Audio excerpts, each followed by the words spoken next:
I'm in this very interesting position of having to advocate for a government, a bill, a process that I think is fundamentally flawed, because the alternative is trusting multinational global corporations to do what's best for me while they're threatening to like literally ether me from the internet. And I don't like either option. Oh, you're getting to feel a little bit like what it's like to be Indigenous, maybe, for just a second. It's rocking a hard place.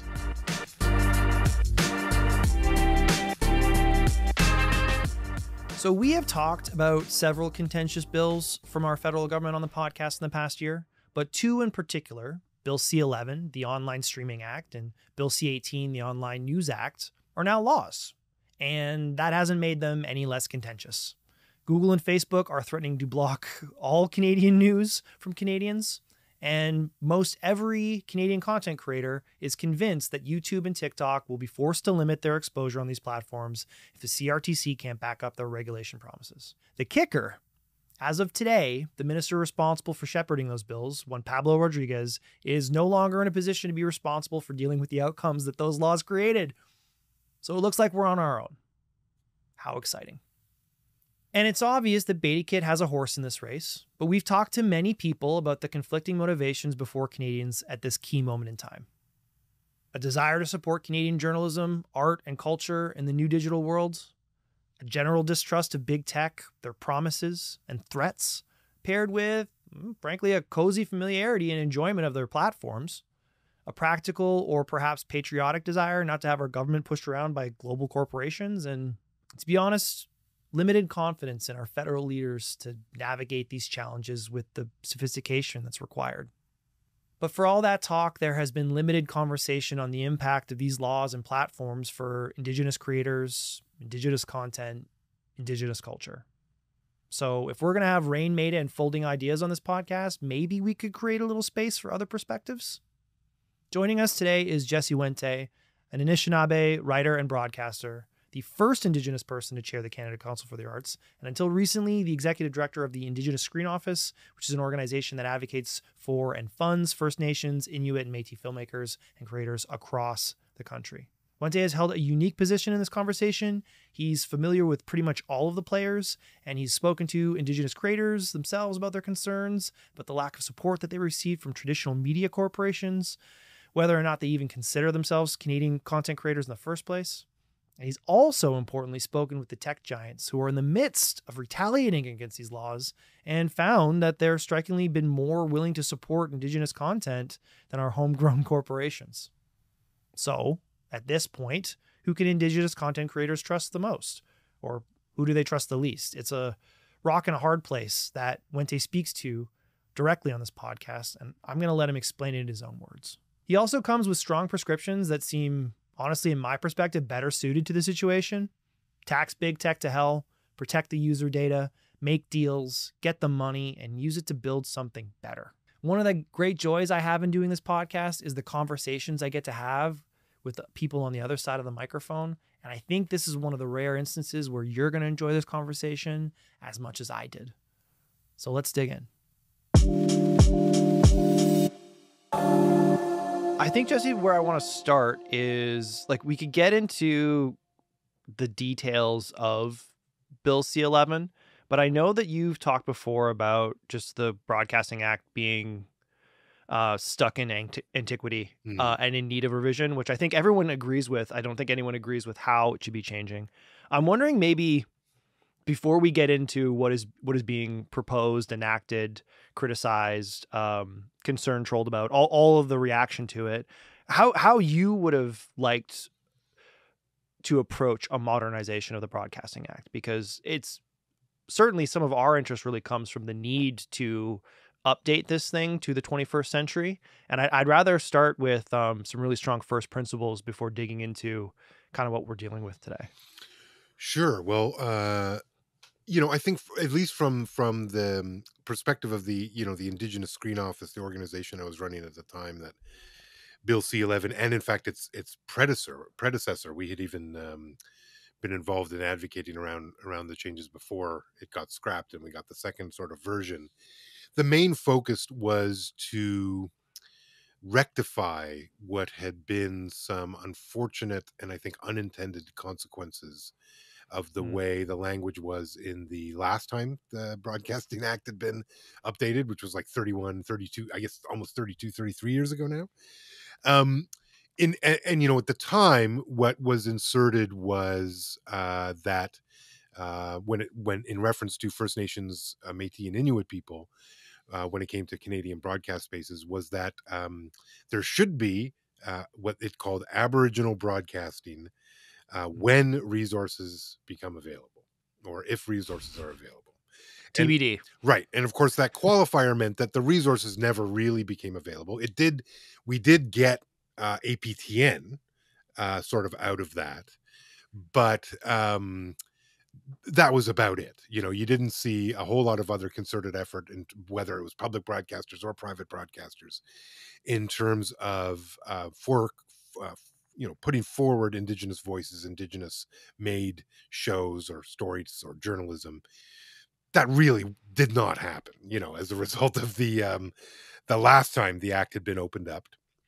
And so this time around, the real focus was on changing that language to get those qualifiers out, that there just should be Indigenous Yeah. broadcasting and that it should receive similar sort of support or consideration that French and English broadcasting does in Canada, which is why we have the Broadcasting Act, right? And that's why we Yeah. have broadcasting in Canada, is because of that act. And so it really just wanted equal consideration under that particular law for Indigenous peoples and broadcasters as it gives English and French. And that was really it. I say it, you know, that is not an insignificant sort of Yeah. rock to push up a hill. Uh, uh, Simple but complex. Simple but complex, and how it sort of presents itself in the current iteration is, you know, that language is removed. So it's certainly better. It's not as forceful as what we wanted. You know, we wanted Mm. more force around the need and the necessity for it. We would have liked to have seen more direction within the actual act, as opposed to letters to the CRTC or directive letters from the minister to the CRTC around financing and how that Indigenous broadcasting should be supported and those sorts of things. Like, we would have liked to have seen that. But as you probably know, Douglas, I mean, when it comes to policy making and lawmaking, there's those of us that push and try to get what we're looking for. And to say that you ever get 100% of what you're looking for is just not really what ultimately happens in policymaking. That's not what happened around C11. But that was our main focus. It was not around adjusting algorithms. It was Yeah. not around you know, placement or any of those sorts of things. And then the other big thing we wanted was the participation of multinational streamers in the Canadian system, so Yeah. that's in some way. And you know, it wasn't, the ISO never really considered it our position to say how. It was just that in some way, folks that uh, take from Canadians in terms of subscription fees, in terms of attention, into all of those things. And we can get into some of the other things that they take from us that I think are unaccounted for in this act and others. Um, that they should participate within those things, with the idea, same idea of the way that we license broadcasting in Canada for privates that exist on this place. We should also do that for foreign entities, and that, you know, they should pay into the system. My philosophy, and I, you know, this was the ISO's, or the ISO took this approach, but I, you know, Douglas, like, I think what should happen is we should tax the hell out of them to gain money that we then put into our content creation here. Yeah. And if it plays on Netflix or Amazon or whatever, okay, I mean, those are things that can happen. Like, that's a fine outcome. If it doesn't, also fine. Um, uh, I just thought that they should be paying in to the system instead of just being a pure extractionist sort of approach to Canadian content, and that there should be some you know, guardrails around that would look like. but I was far less interested, in my testimony to the Senate and, all the various committees around this stuff. We were asked things about like algorithms and recommendation engines. And, our approach was, we don't really, you know, um, care.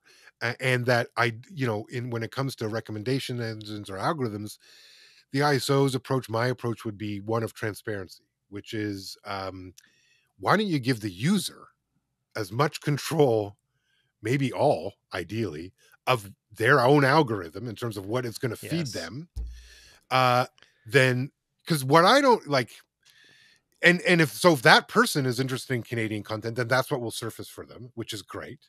And I suspect for Canadians, it'll be a mix of things. It'll be some Canadian stuff and a mix of stuff from all around the world, because guess what? That's Canada. And I just think we should have transparency on that so that we can get out of, and I'm thinking less of the Netflixes of the world, and I think more of the YouTubes and the Facebooks and those things. Yes, more of the user generated content, or that even UGC doesn't make sense because this episode will exist on YouTube. It's a complete other Sure.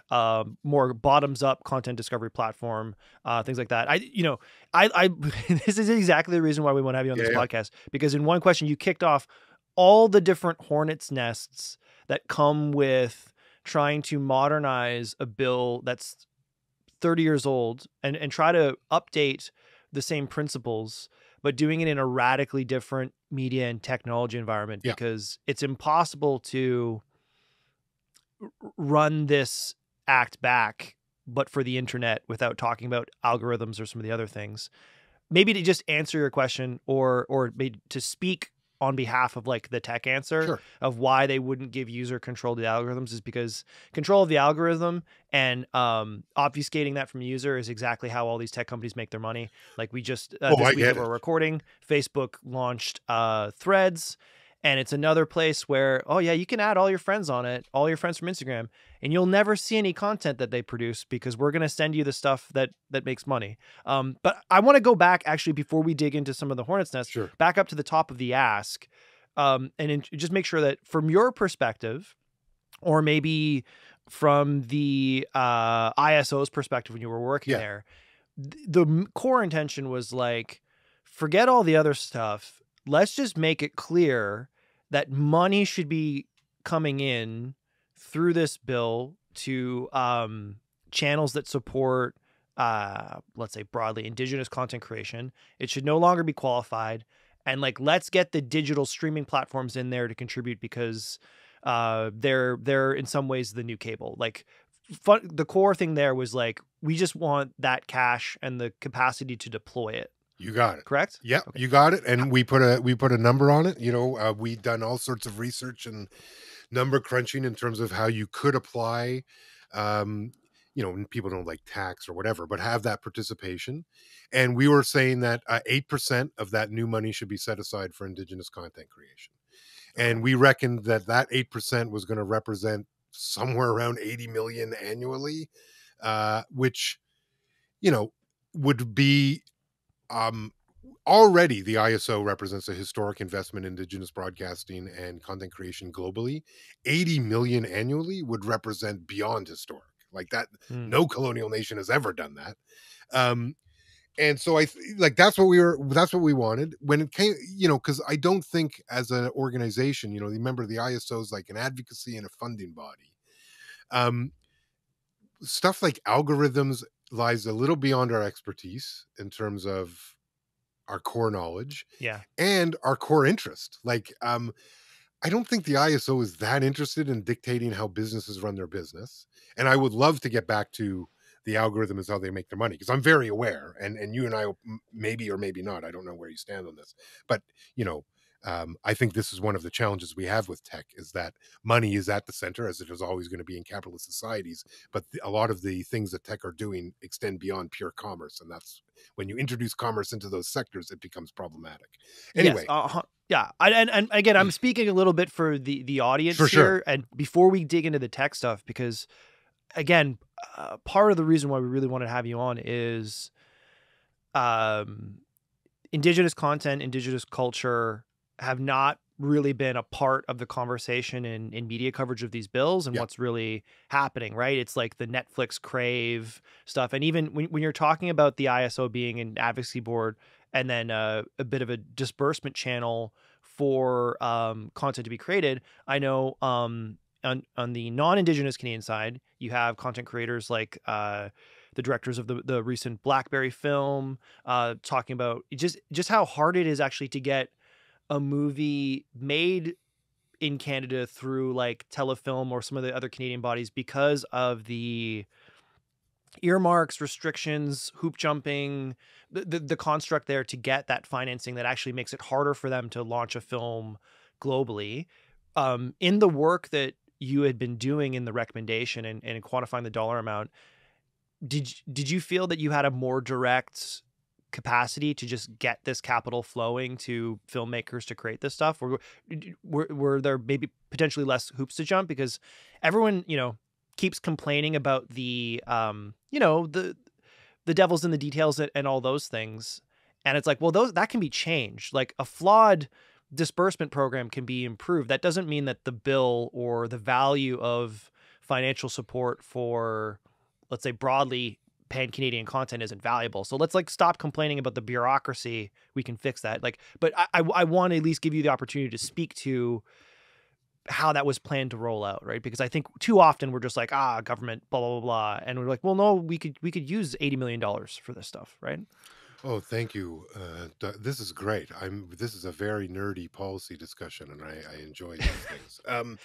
This is secretly we'll be like, hey, Apple released a new VR headset, and then next week it's like, let's talk about nerdy policy stuff with the competition commissioner, because this is people turn on feeds and screens and they don't really understand the systemic issues impacting that. Yeah.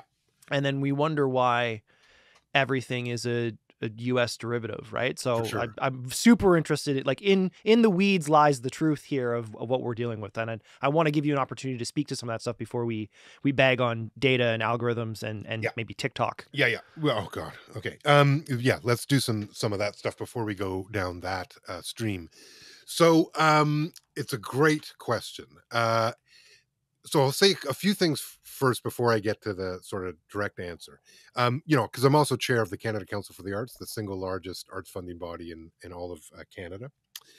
And the reality with any arts funding, and Canada is a place that relies on arts funding to create its culture. That's always been true, or at least been true since the 30s.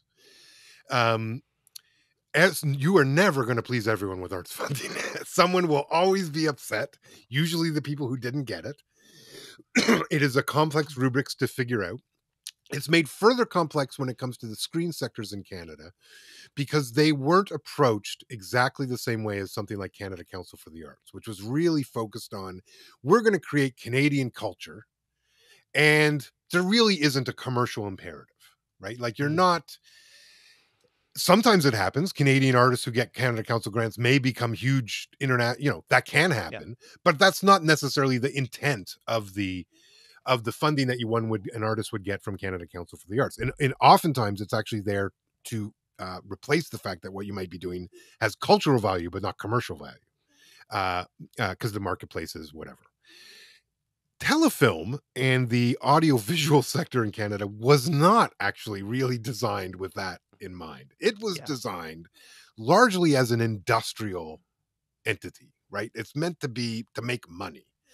And thus Telefilm has always operated sort of in the space in between like a traditional arts funder, like the Canada Council, that's there to sort of judge artistic merit and like further those sorts of things. And those are shifting ideas as well, as what is artistic merit and artistic excellence, even for the Canada Council, and who gets to determine those. Those are riddled with issues, no doubt, in colonial countries when it comes to arts funding. And I say this as a First Nations person.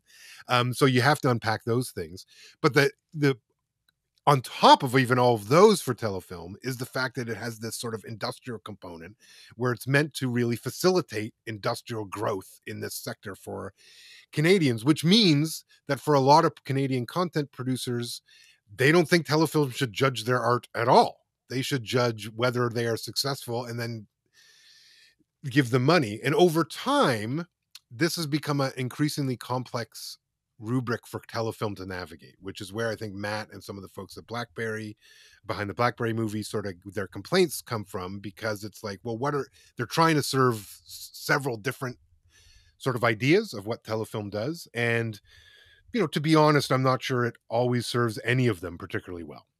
And I think I think there were different periods when it comes to Canadian film industry, which I do know a little bit about, when the dynamics were different and we saw a different output. And to me, it's when we actually gave up trying to make commercial product and actually just invested sort of in the art. That's and some of those directors then went on to become big commercial directors. Yes. So Right? we have Villeneuve making You the got it. big thing in the States. But And then yeah. he started making movies in Quebec that were very Yeah. personal sort of films. And because the reality is that in a funding body, in a screen sector like we have in Canada, which is so reliant on public funding, you can't make a $80 million or $100 million or $200 million Canadian movie and think that's, meant It for will show in any Canadians. films. Yeah. And, not to say you couldn't make a Star Wars here and it be globally popular. Of course you could. But like the biggest budget Canadian movie in history was Passchendaele, the historical drama, the war movie. I think its budget was $28 million. I think its gross domestic box office was maybe 4. Like, there's no math that works. Like, even Hollywood math doesn't make that work. So you need that sort of public funding, because you might say that Passchendaele is a worthy film, so it should still exist. And that balance has always made it tough. When it comes to Indigenous folks, we were locked out of that system from the beginning until incredibly recently, right? And the history was in Canada that if you wanted to make a movie about Indigenous people, well, white people would make that. And if we were lucky, they might cast us in it, but that wasn't even a sure bet. And the connection that I would make is that storytelling, and in colonial nations that becomes sort of a myth making machine, which is what Hollywood is and what a lot of these cultural industries become. When they exclude Indigenous people, that actually does real world harm to us, because you can tell we have outcomes radically different than Canadians. And that's not to say that's because we're locked out of the cultural system, but that hasn't helped us at all.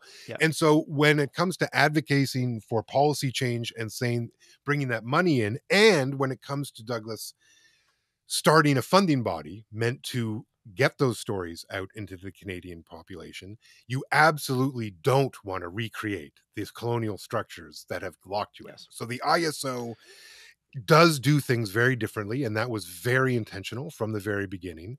And so the thought was, yes, if you bring in this new money, and you gave it to the Indigenous folks to manage, and we didn't even necessarily say that. We said, yes, you should give some of it to the ISO, but maybe give it some to Telefilm and some to CMF and NFB. Like, we're not saying it's all or nothing, but certainly us. And because we will, and I think the ISO's already proven in a short time, and we're seeing those shows coming out now and in the future, like, they will be different shows because of who's in charge of determining how that gets made, and the rubric that we're applying, which isn't necessarily you're making a commercial thing. There's a whole other thing that may be applied to what the point of maybe you're making your thing because you're trying to revitalize the language.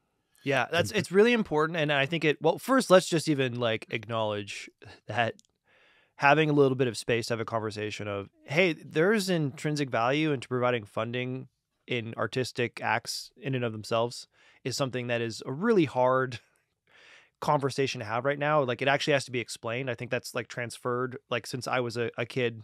Now it is almost a foreign concept, but we need it now more than ever, Douglas, because I would so agree. much of art creation has been commercialized, and we're dying because of it, and we got and it's why I want to connect back to what you were just saying, because you helped me understand why you, from the perspective of the ISO, you were more interested, you're less interested in the algorithms and the distribution component and more in the capital component. Because I don't think I'm paraphrasing you, but just to make sure I understand it. Like, you've been outside of the system anyways. So if there's a update that gives you your community's budget to tell stories to yourself, that's a meaningful win.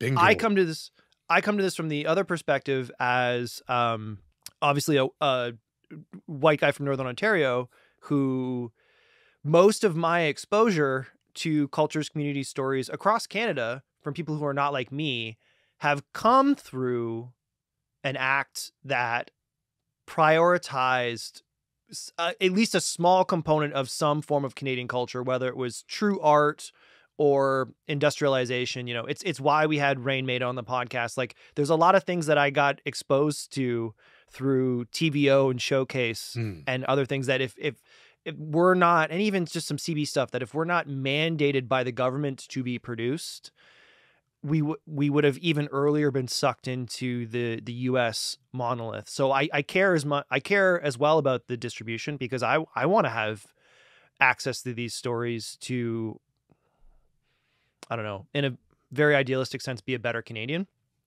But also just knowing that, like, as you were saying, like, since the 30s, we kind of need these distribution channels to be guaranteed, lest the economics of our market relative to the US just overwhelm us with that stuff.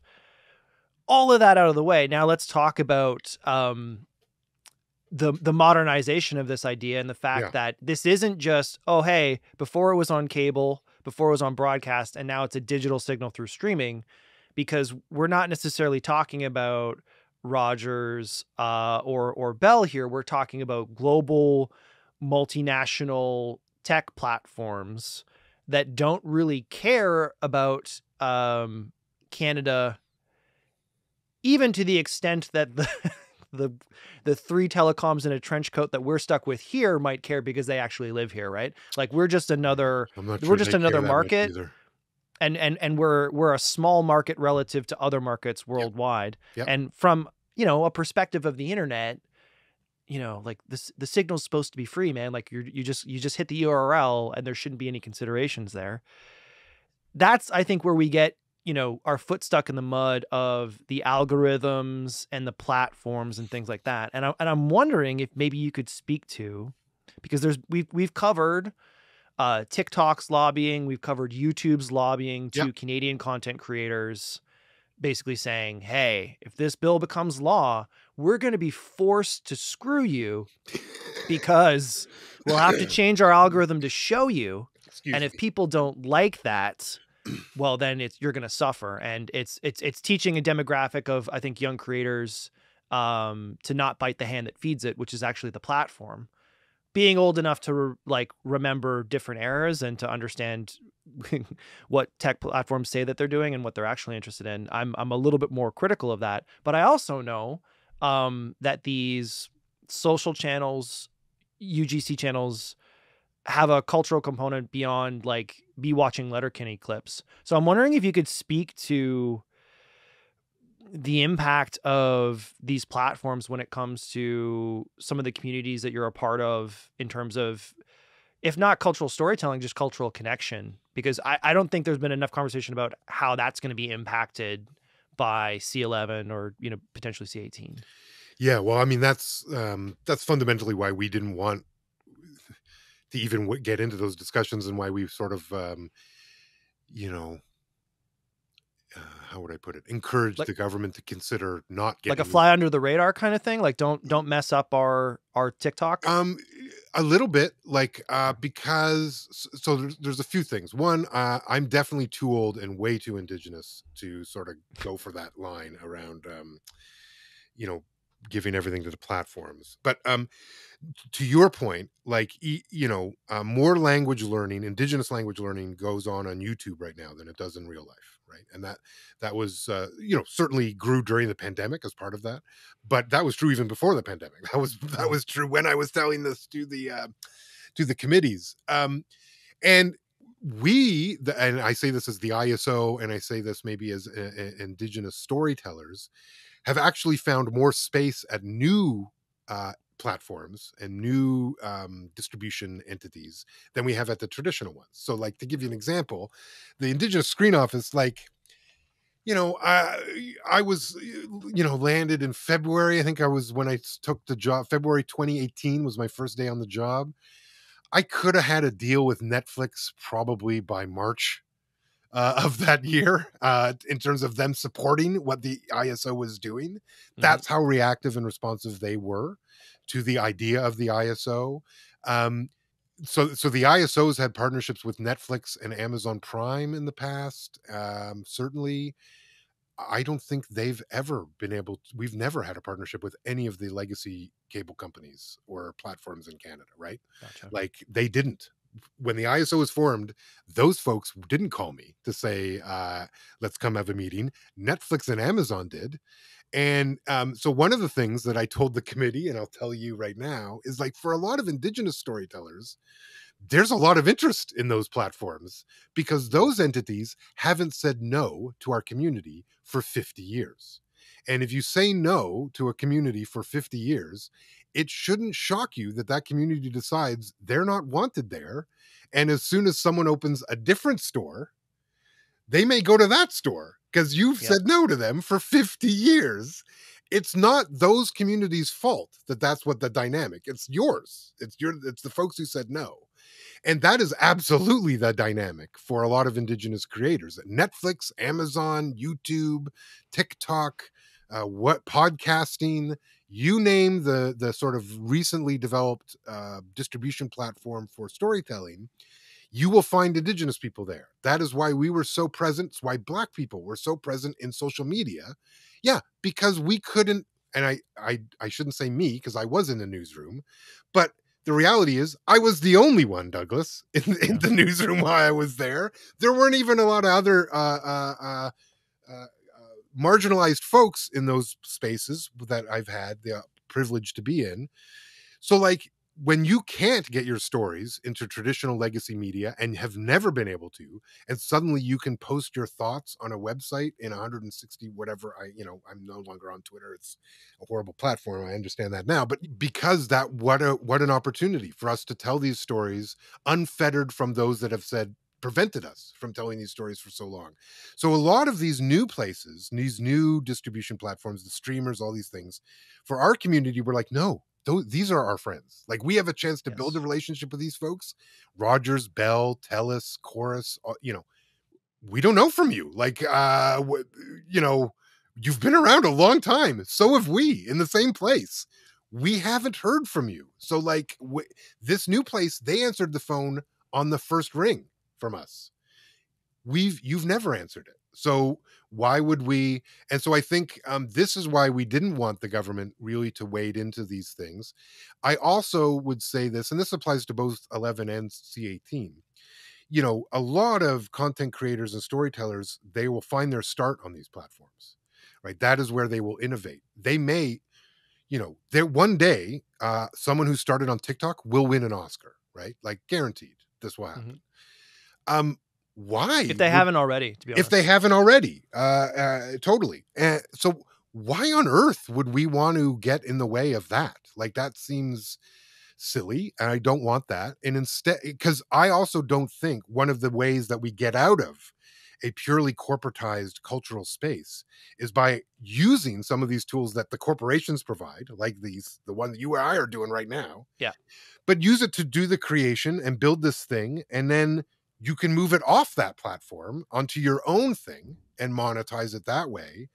And why should it, like, that's how I'll get. That's, to be honest, like, yeah, we have APTN, but we haven't had the government invest in other major Indigenous media companies. Yes. So where do I think the next major Indigenous media company will come from? It'll come from creators building it, likely on platforms that aren't legacy.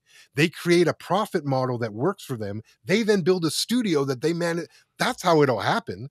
And so what the ISO should be thinking about, what we were thinking about, and what we wanted the government to think about was, how do we help that? Not how do we, I get that, like, get that down. And so I don't want limits on I want them to be able to create. I want independent media. I want independent storytelling.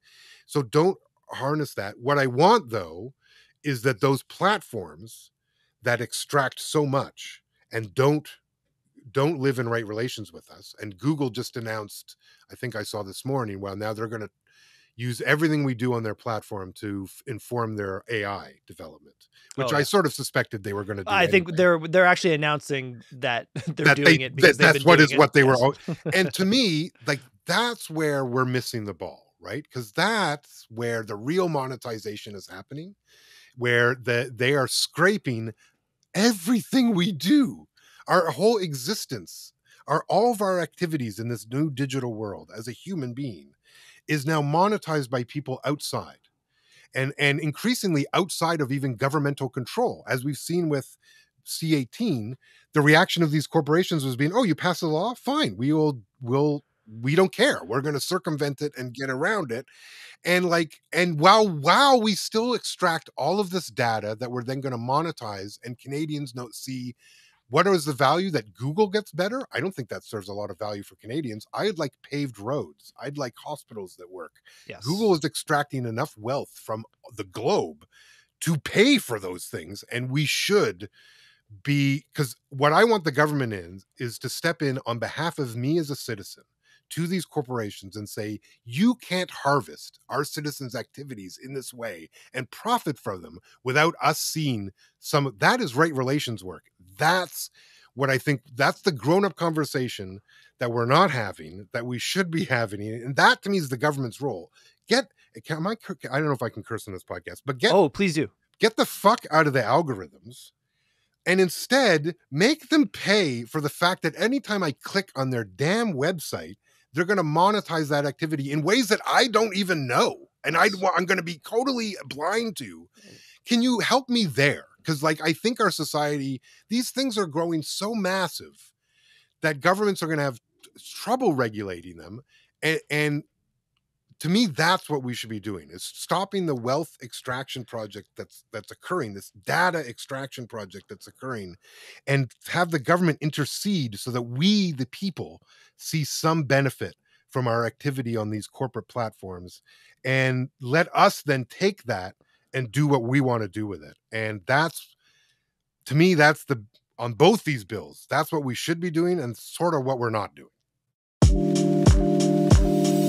Hey, are you looking for a powerful, value-packed laptop to help you breeze through your daily tasks? Or maybe you're after a highly secure device you can comfortably take from the office to home and everywhere in between. Or are you looking for top-tier performance and style that lets you focus on making big business moves? Get exactly what you need in a laptop, plus enterprise-level security, remote reliability, and unrivaled support from Dynabook. Go to dynabook.computer right now to learn more.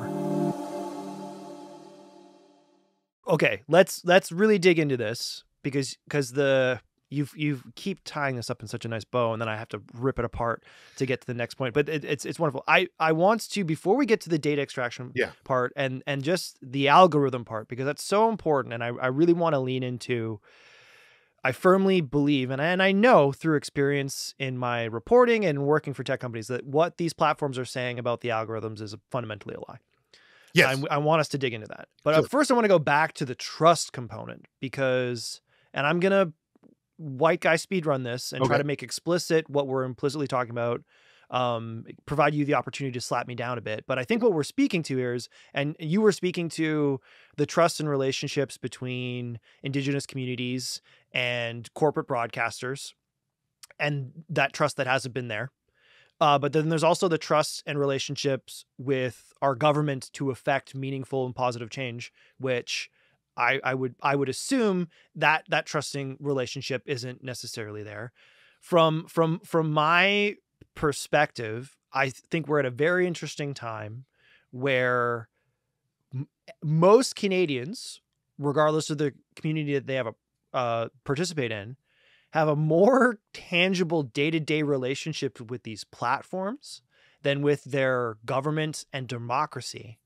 And I think that is incredibly scary and will not lead to any successful outcomes long-term. But I also acknowledge I'm saying that from the perspective of someone that generally government has like been looking out for people like me. Yeah. So I fully understand a community's desire to say, hey, feds, don't mess this up because this is way better than you or anything the CBC or Crave or whomever Chorus have ever done for us. But I think it speaks to a little bit of an abdication of the responsibility of our sovereignty when it comes to deciding how Canadians across the country are treated, how they're enabled, what they're presented, and the value of that. And I really appreciate how you brought this back to, hey guys, don't mess with the algorithms, tax this stuff. Because one, I think that's a straightforward approach. But two, this government has really effed that up to the point where Google and Facebook are not only threatening, they're starting to remove and delist our Canadian news from this. So, you know, I think we have to acknowledge, and I'm not a fan of these bills, and I'm not necessarily a fan of this government or the minister responsible for these bills, because it has not been a smooth ride, and I don't think they've been well conceived. And honestly, I wasn't invited to testify, and I would have had some things to say. Sure. to be frank, given that, you know, my publication is not a qualified journalism organization, so we can't receive any subsidy, but we are more than likely to be ethered off the internet if Google comes through on its threat. So that's a great sandwich to be in between. Yeah. But at a certain point, whether this is a bad idea or not, we're dealing with global platforms that have more power than the Canadian government that can, if they don't like the taxation component, just say, well, we'll just remove this stuff. So I feel like we're in a certain point where we have to back the mechanism that we have as Canadians to affect social political change, lest we just all have to side deals with Google and Facebook and others. And I acknowledge that for some communities in Canada that have been underserved by governments, that's probably a better deal. But I think that's a scary circumstance to get into. So while I'm not a fan of C18, I think I'm more aligned with what like C11 is trying to do, because again, when Google or Facebook says, oh, this will mess with the algorithm, and they're absolutely lying. Google knows exactly where you are. They know exactly what you like. You watch one type of video, they will show you 15 other videos for the next 2 weeks about that until you stop clicking on it, and they'll show you something else. If they know you're in Toronto, they'll show you, hey, you like this music video? This band is playing in Toronto in 2 weeks. They'll actually show you that song so you see that. Them having a section that's just like, hey, there are, you know, a Dungeons and Dragons guy. There are 1,500 Dungeons and Dragons creators across the world. We're going to make sure that there's a Canadian one on that list is not a problem for them. They just don't want to fuck up the scenario that produces the money. So we have to acknowledge that they're lying to us about how this would harm creators first in Canada.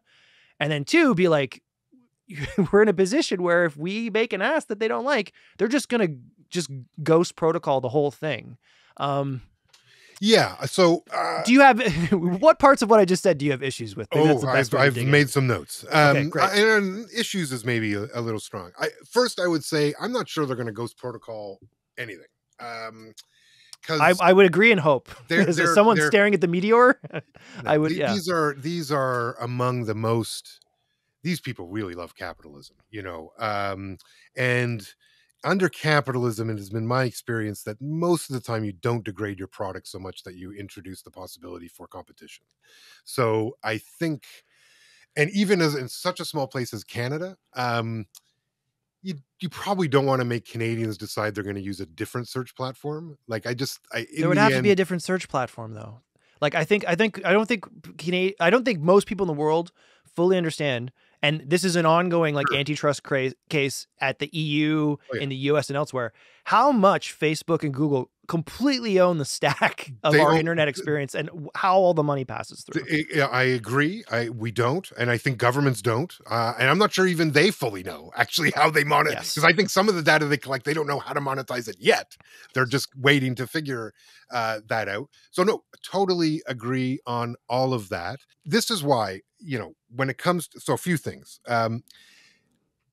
we're talking about specific platforms. This is why when I think when you develop policy, you can't actually think about specific platforms, because that's not a way to build policy, right? Like, the reality is, this is why the Broadcasting Act goes out of date, because you built it, you designed it for the technology that existed at that moment without actually building it on the concepts and the principles on which you would Yes. govern all broadcasting, Because the original regardless of broadcasting platform. Yes, the original Broadcasting Act, if it was articulated correctly, Should as have soon as encompassed internet this. platforms Correct. came available, should have. And you Correct. know, I think part of how terrible social media has become for 15 years is, for the longest time there was this weird, because tech companies either say this is either so new that the old rules don't apply, or hey, this is just the same thing, you don't Yeah. need to change it.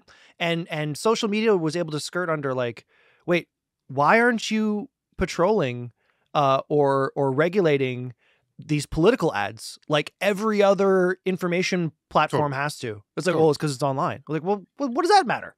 It's the same video, right? It shouldn't, right? Like the fact that it's a movie, like, it shouldn't matter. And to give you an idea of how, like, the ISO like, this was our policy philosophy, which was like, so don't make a funding policy saying you have to create a movie, because movies might not be a thing. And and I say this as someone who's a diehard cinephile, that that strikes fear and terror in me. But as a policymaker, I can't be foolish. And so the tricky thing with cultural policies, what you want to do is you want to design it sort of for the moment, but also to be able to encompass any possible evolution that may come, which means you ground it in principles rather than technology.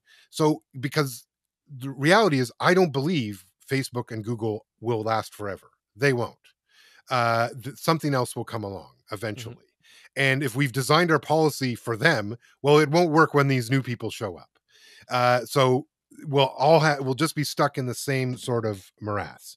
I will also say, and maybe to rephrase something I said earlier, I'm a little too old and too indigenous to be shocked that settler colonial societies, very steeped in capitalism, eventually become places where democracy is overwhelmed by corporations. Yeah, duly noted. I think our people have been saying that since we met y'all, that was sort of an inevitable outcome. And ta-da, here we are. And I don't think that means that we shouldn't fight back, and nor do I think it's a challenge that we've lost so much faith in our government.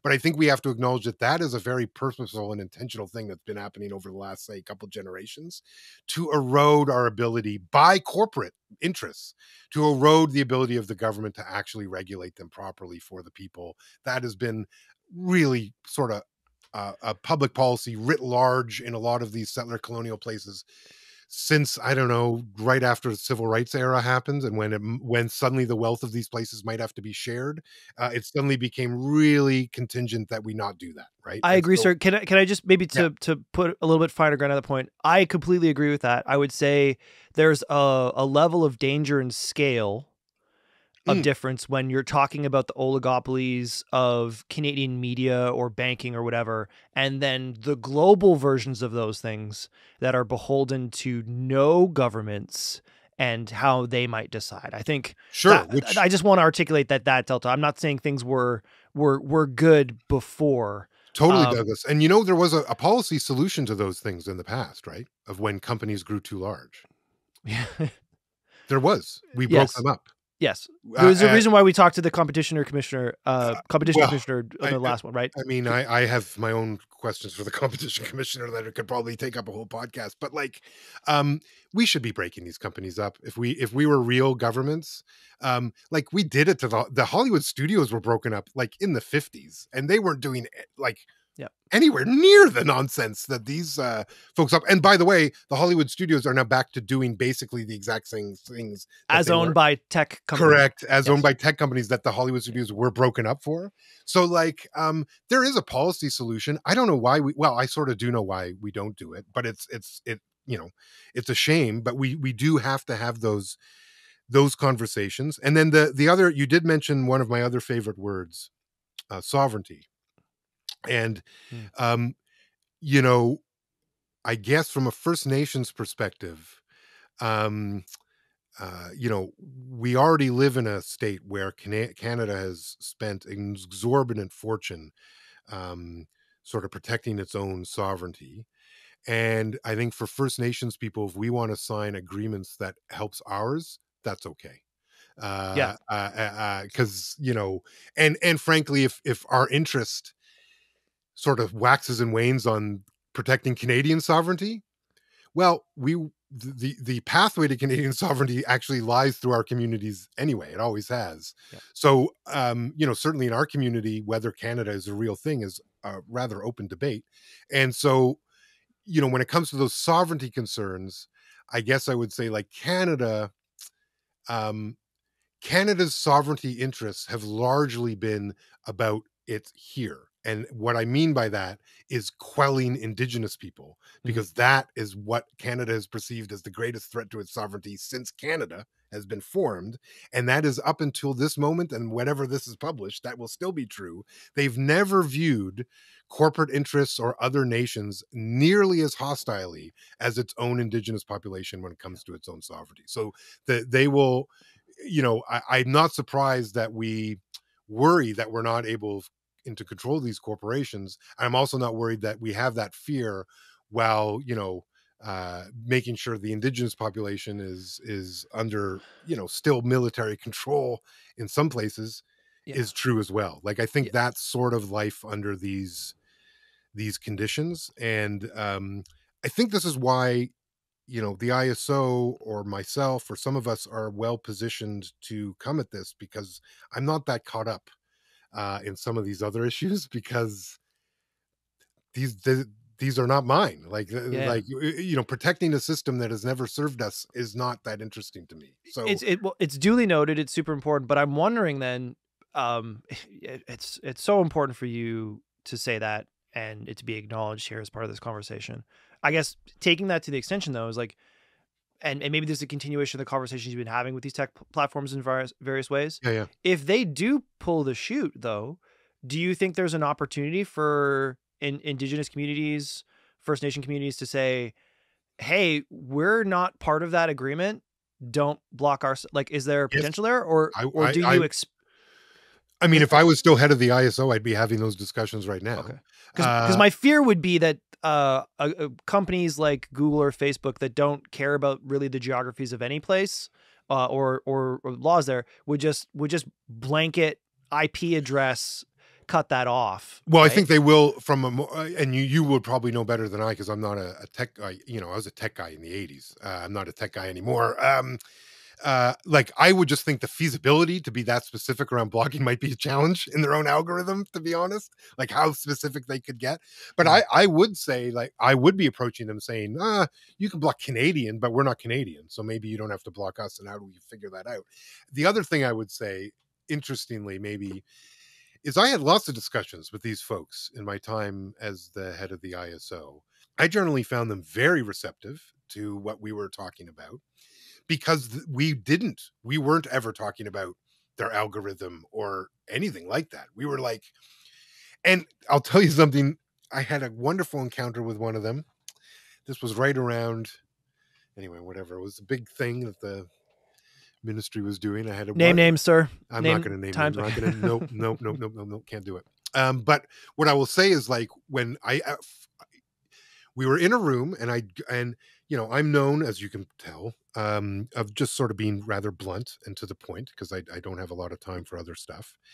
And I asked them, I said, like, I'll say two things. We were always very upfront with Netflix and all the streamers, which was, yes, we want to make a partnership with you, and yes, we also think you'll be regulated, and that's what we'll be telling the government, because we recognized that one of the reasons they wanted to partner with us was an attempt to avoid regulation. Yeah, yeah, But we felt that they should be regulated, i.e., taxed or in some way sort of brought in, and we were very upfront. I said directly to them, yes, let's form a partnership. And I'm also going to tell the government you should be regulated. That's the relationship we're in, full honesty.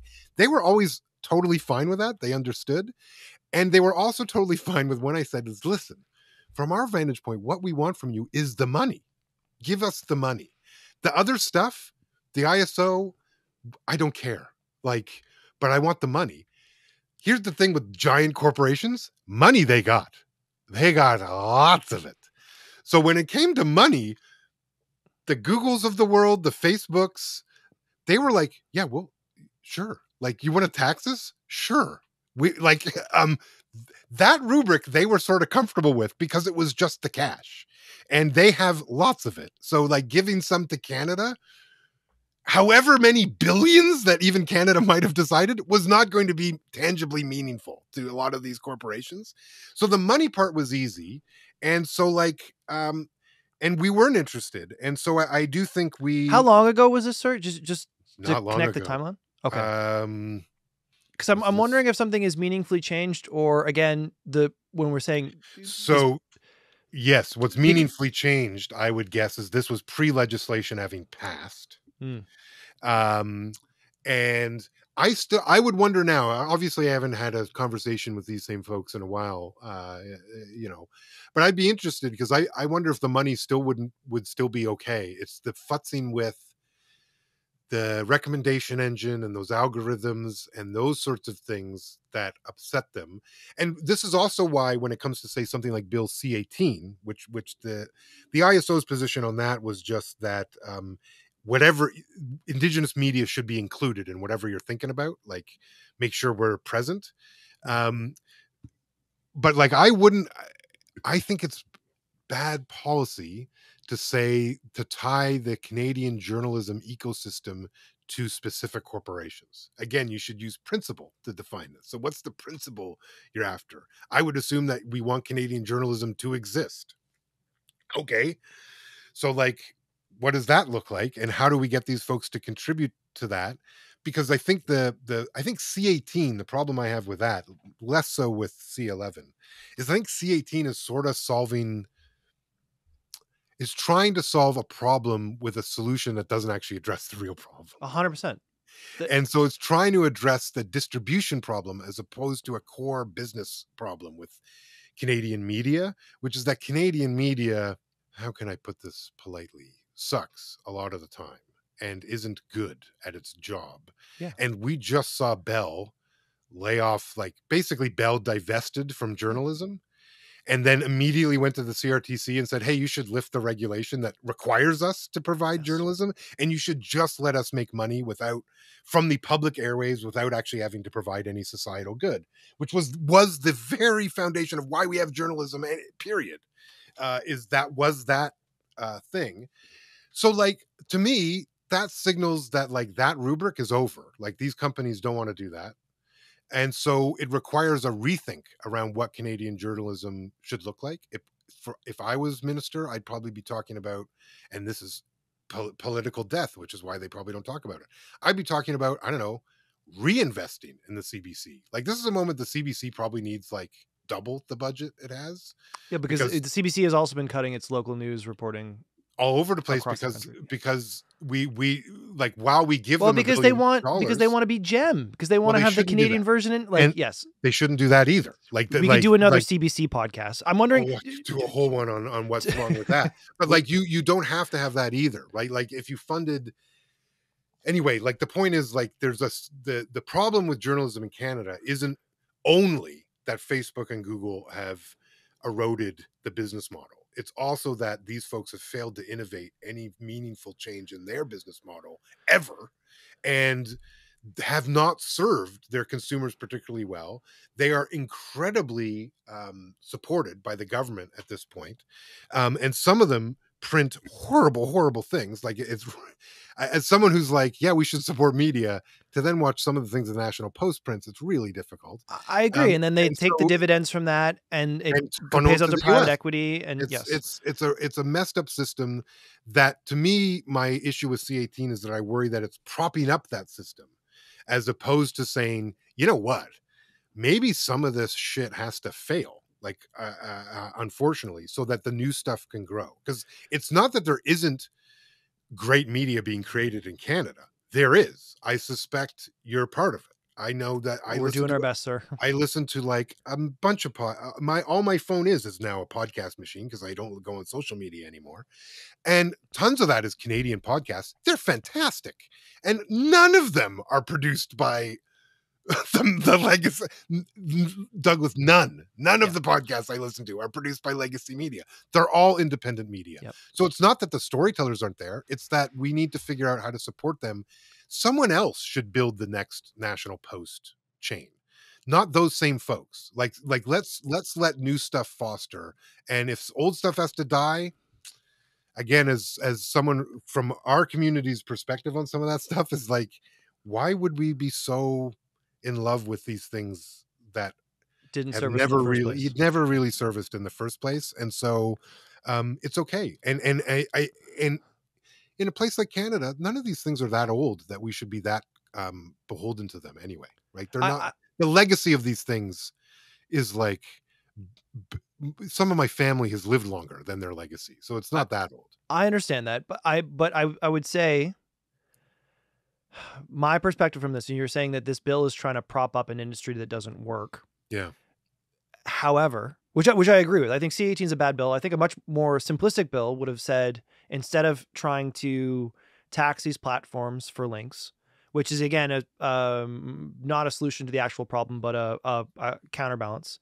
The easiest thing to say would be to mandate that journalism in Canada is not required to pay these platforms just to reach the audiences they built on it. Because again, the algorithm created a condition where we have 100,000 followers across 3 different social networks. Yeah. On none of them can I ensure that the people that have subscribed, said they followed, have noted that they want to consume our content, gets to see it. And oftentimes we have to spend money on that platform artificially just to have it distributed to the person who says that they want it. Can you give me an example of the platform, Doug?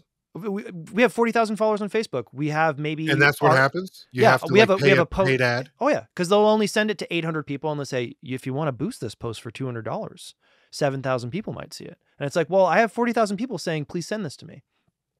Facebook bullshit. just launched Threads, which is a Twitter copy of Instagram, and it's the same approach where it's like, I immediately had 100 people follow me from my Instagram account, and I followed them.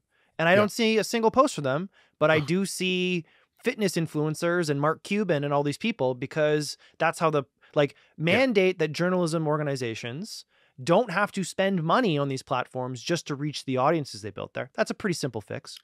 But again, I agree, especially if you're going to call yourself the new town square. Well, the town square ain't charged. So what the fuck are we talking about? Yes. So yes, totally agree. Don't mess with that. And what I love about that approach, and this has always been my thing, is like, Canadians and Canadians and the people who also live on these lands, because not all of us identify as Canadians, like, we're wicked talented. Like, it's not an issue that we don't make cool shit. We make plenty of cool shit. So let us make the cool stuff and get out of the way, and let us grow it into whatever we can. And that's always been what Indigenous people have to do, right? It's only been recent times that a government will take a meeting and actually think of our input on a bill like this. And so our instincts are, and my instincts are, let's let Canadian talent do what Canadian talent is, but let's make sure they have the space for that and the funding that to compete with that, and not have that undermined. And that whole thing that you're talking about, where these so-called social networks, well, the reality is, this is why you can't govern them. They used to be social networks. Mm-hmm. They used to be, right? When Facebook first started, it was a social network. Yeah. But that was never, I would suspect, its ultimate intent. I think they always wanted to get to a monetization place, and that monetization place was always going to be data mining. And then using that data mining to sell back to your users. I agree. Information arbitrage is beyond the data, like controlling the data flow is incredibly profitable. But going back to the C18 point, because I agree with you, Canadians are doing, there's so much, whether it's podcasts or other things, there's so much creative stuff here. The issue is, and it's always been an issue, and it's a bigger issue now in the digital era when we don't really own the digital platforms for this, is distribution. And this bad bill, which is now law, which is propping up an industry that you and I both feel like, I don't feel that I'm part of it. We're a fully independent media publication, been running for 7 years now, that isn't even recognized as a journalism organization. That's awesome. Because we cover things that they don't consider to be of the national interest, even though I can have senators, ministers, the competition commissioner, all reading, consuming, and being a part of this conversation. Because we cover tech, it's not broad enough to merit that. The problem, though, is that this government has propped up this failing industry with a stick of dynamite.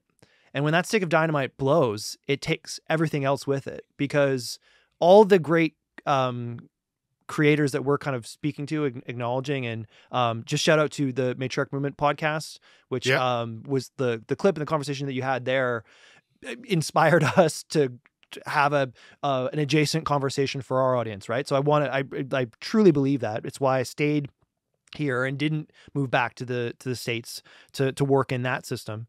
The problem is that if the stick of dynamite blows and all of the stuff, let's say, if not in this country, in this geography, in this IP address network, is eliminated from the internet, whether or not we're making cool stuff won't matter if we can't get it to any of the, our communities, our audiences, or anything. And I'm in this very interesting position of having to advocate for a government, a bill, a process that I think is fundamentally flawed, because the alternative is trusting multinational global corporations to do what's best for me while they're threatening to like literally ether me from the internet.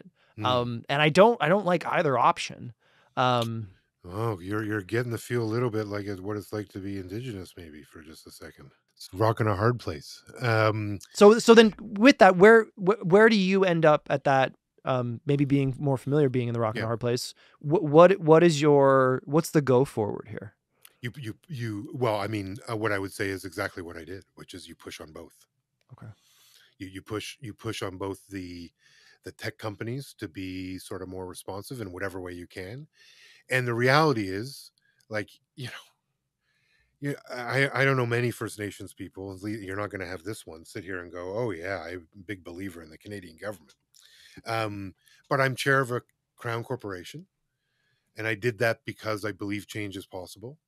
And it's also because I do believe that governments, leadership organizations, because Indigenous people, we had a governance system before any of this stuff, that they have a responsibility to the people that they serve.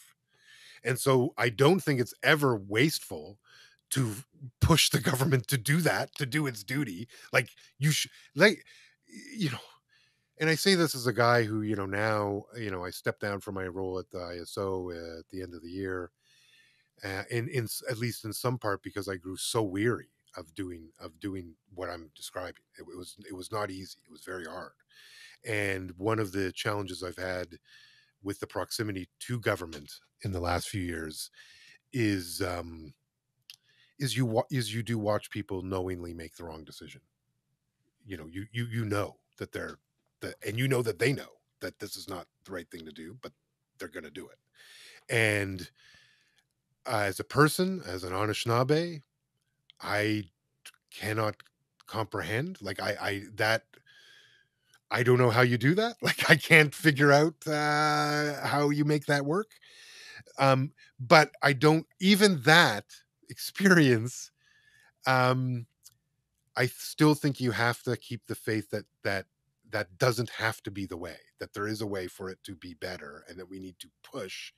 And yes, it is very easy to lose hope. But the hope is the one thing we can never lose, ever, ever, ever. And no matter whether you're fighting for a just broadcasting act or journalism, like those things, or whether you're fighting to be recognized as fully human and like a full participant and all of that, none of those you can't lose hope in any of those things. You have to keep it very central to what you're doing so that you can do the hard work, because it is going to be hard to push those things. And it means you will sometimes find yourself aligned with folks you wouldn't have imagined, like the government or like others, because if there's a principle alignment, then that's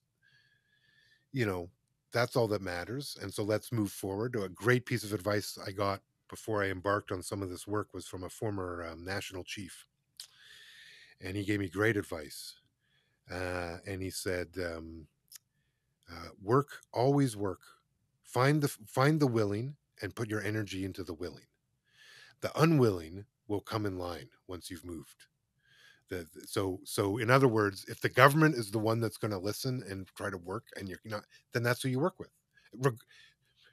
Yeah, they've done horrible shit to my people, but it's like, if that's who can move this needle, that's who I'm going to move this needle with.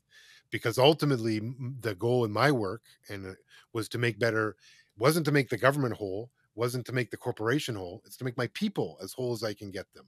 So if I got to make a deal with Netflix, I'm going to do that. If I got to make a deal with the government, I'm going to do that. I'm going to do all of it. And what I'd encourage is push all of it. And at the same time, the ISO is the result of, meaning it came to being as a result of a generation of pushing and not having the movement. And so what was the decision? Build it ourselves. If you won't provide, I will do it for us then. And so, and you've built a media company for 7-8 years, you said. Yeah.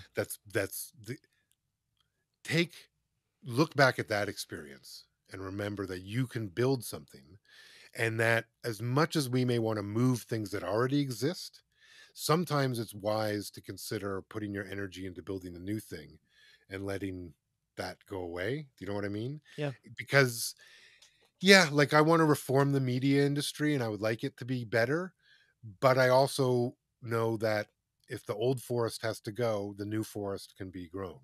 And maybe my time is better spent on the new forest than necessarily always reforming the old. In my life, I've tried to balance those two things.